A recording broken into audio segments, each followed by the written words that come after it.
at my eye. I bought. Okay, this point is very important.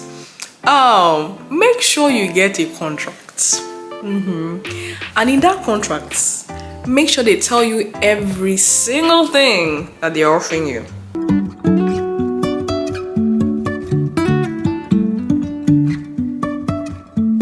Life is a winding road. So if you're like me, a couple of months ago, you're like semi-freaking out about choosing wedding vendors. Where do you find these people like this? How do you know if they're giving you a good price, right? And what do you need to know as you are choosing them? So if you are wondering about these questions, you have come to the right place. I will give you the answer.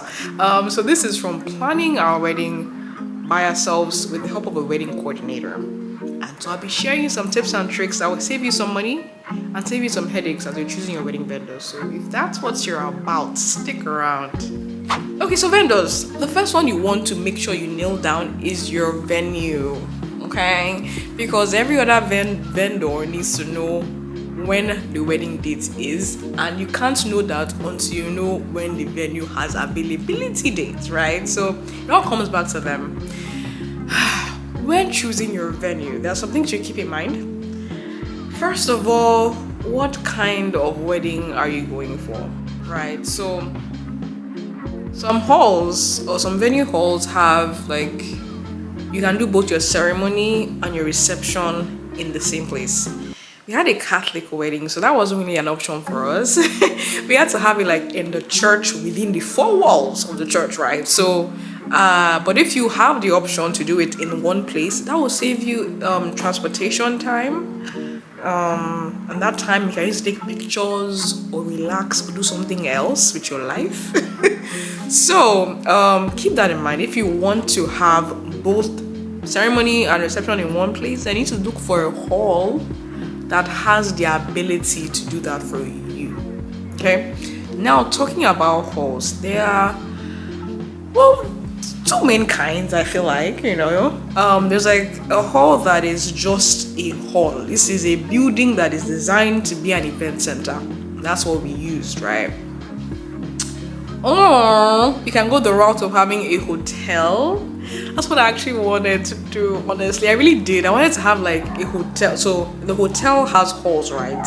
And normally big hotels have multiple halls. So one hall would be like the ceremony, and then the other hall would be the reception. And guests, would be lodged in the rooms upstairs. So they'll just come downstairs, have breakfast, go change, then come downstairs for the wedding.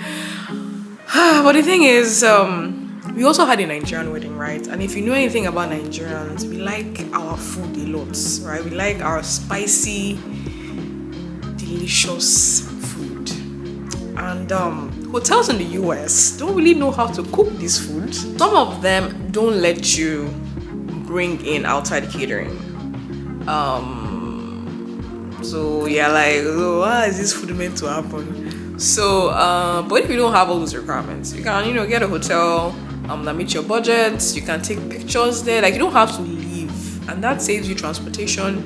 Your guests would appreciate it, so they don't have to leave to go anywhere, right? So that's an option. So you can look at two, if you want it to be in an event center, or if you want it to be in a hotel, right?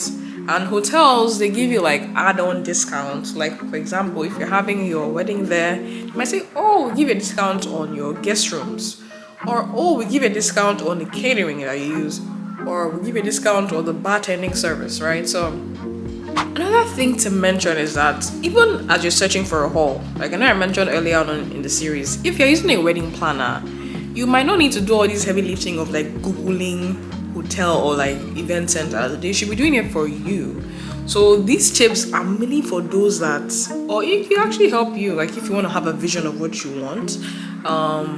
These tips will help you narrow down what you would tell your wedding planner is, what you would tell your wedding planner as your vision. And if you're looking for hotel or reception halls yourself, this would also help you too. So you need to know what your venue offers. Every single thing they offer, every single thing. If they say that they can wake you up in the morning, know all your options. For example, our hall offered Plates, cups, chair, table, napkin, bed, so I say bed, tablecloth, everything that I guess needed to eat and sit down. That was a huge relief because if your hall doesn't offer that, you have to go get a rental vendor of some kind that offers that, and that's like that is an additional person you have to deal with, right? So if you want to consolidate, you have that option to make sure you know what they offer. First of all, look at my eye. I bought. Okay, this point is very important. Make sure you get a contract. And in that contract, make sure they tell you every single thing that they're offering you. If they say that they can fan you as you're on your seats, let them write it there. They say that they have people that fly in the air to announce your name, let them write it in the contract so you can be seeing it. Because let me tell you what happened to us, right? So we picked our wedding hall almost a year in advance. You can tell how much of a planner I am. And then when we first booked the hall, like, oh yeah, that you guys can have the hall all day in the morning, you know, you can have it from the beginning of the sunrise to the sunset on the end of the day. I'm like, that's cool. So we planned everything around that knowledge. Like, oh, you know, get ready in the hall. The hall had a bridal suite and a groom suite. So get ready there, leave from there to church, take pictures there. They had this like really nice staircase. Everything was, you know, planned. And then tell me why 2 months to the wedding, they are telling me that, so they booked an event, and the event is gonna happen up until 3 hours to the beginning of our wedding. I looked at my husband like, is it that I didn't hear? It wasn't me that was here a couple of months ago. I'm like, how do you just spring that on somebody? And to say we did not ask about this, I don't know if they ever told us that it is booked in the morning. I'm like, why don't you? I couldn't really drag it because it wasn't in the contract. They just told us that you would have it. And when we asked them, they were like, oh yeah, they say that if they don't book it, that wasn't in the contract. And I was like, oh. Anyways, point is, make sure you have everything that you are going to need in that contract to avoid them say, I say, he said, she said. So for the rest of your vendors, I think this rule applies to them, even to your hall, is that you need to search far and wide. Okay, don't stay on one platform or one search engine and just search for all of them, because you might not get a good read on what the actual going price is for that service, right? So I know we found multiple vendors on different places, right? And I'm gonna tell you guys where we found each of our vendors. So starting with, well, I'm looking at my phone, so pardon me so I don't forget any tip. The venue, we found them on Google. I just searched, calls in a geographical location, and they came up. They had a good review, so we're like, let's go.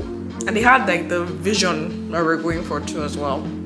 And the catering was recommended by the venue. So I was like, Nigerians are doing a lot of weddings. So like the venue actually knew the name of the Nigerian caterer and the number. I'm like, wow. And so we loved it. They had really good portion sizes. They had really good prices too, so it helped us to stay on our budget. And then the MC, we found the MC on my sister's WhatsApp profile.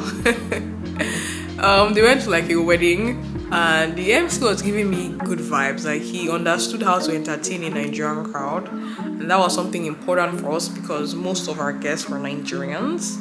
So WhatsApp coming in clutch. Wedding coordinator, I believe, was on Google or Instagram or both of them. I think I found her on Instagram, Miss Ophelia. She came in clutch too. And then I think I Googled her to find reviews. And something I'll note here for if you're having a wedding planner is ask them. She did it for us to make a wedding timeline for you. So what is a wedding timeline? That is having a schedule for your entire day, as detailed as when you wake up in the morning, to what time you're taking pictures, to what time you're having your first dance, that kind of thing, because that kept everyone in check. So we worked with her to create a timeline and focus on the things that we wanted to do that day, and then she sent it to all our vendors, so everybody knew what was up, where to be, where not to be. So it flowed really well. So if you don't have anyone doing that for you, you should do it yourself. It would save you a lot of headache. DJ was on Instagram, DJ harassment. If I don't put them on the screen, I'll leave all their handles in the description box. But it was really, he worked well. I'm kind of able to find him on ish. Wasn't kind of not short notice, but it was good. It was good. I had my doubts on Instagram vendors, but he proved them wrong. So then the videographer and photographer, funny story. We booked them like months in advance and had a really good deal because it was videographer and photographer for the same company, so it was like a discount combo kind of thing.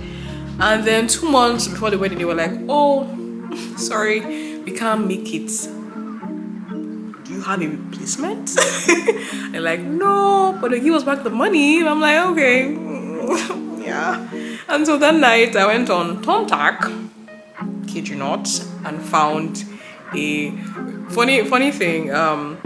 The person that came up that really grabbed my eye was yes, I don't know if it's the description of the service was the one-stop shop. That was exactly what I was looking for. I wasn't trying to book videographer here, photographer there, pay 2 different fees, taxis here, location fee. Just give me a team. And that's what they did, and it went really well. Next thing was the pianist for the ceremony. I said we had a Catholic wedding, so we were in a church and they needed a pianist because the wedding was on Friday, so they couldn't really grab anyone in church to play it because they had to work. So I went to Thumbtack and they found someone. The person lived like he passes the church on his way home, kind of vibe. So it worked out really well. He came and he delivered. Next was the makeup artist, and it was on Style Seat. My sister actually recommended it because I was on Instagram and seeing some prizes that will make you humble yourself. You'll be like, this world is not my own. So Style Seat came in clutch. The person I found had I know I like combo services. I don't know if you noticed it in the course of this video, but she styled my hair. I had braids on. I did the braids before the day of the wedding. So she styled it and did my makeup too as well. It was really nice.